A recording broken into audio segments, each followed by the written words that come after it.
Round and flat belts are two of the earliest forms of belts used for movement in the pre-industrial era.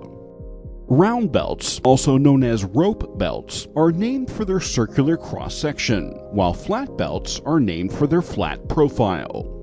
Early round and flat belts were made from naturally available materials like manila, hemp, cotton, and leather.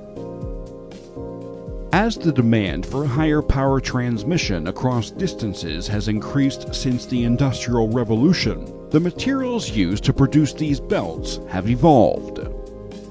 Today, round and flat belts have many applications. Round belt drives can be found in elevators, rope cars, and in material transportation machinery. Flat belts are commonly used in applications such as agricultural equipment, like threshing machines, and textile spindle tape.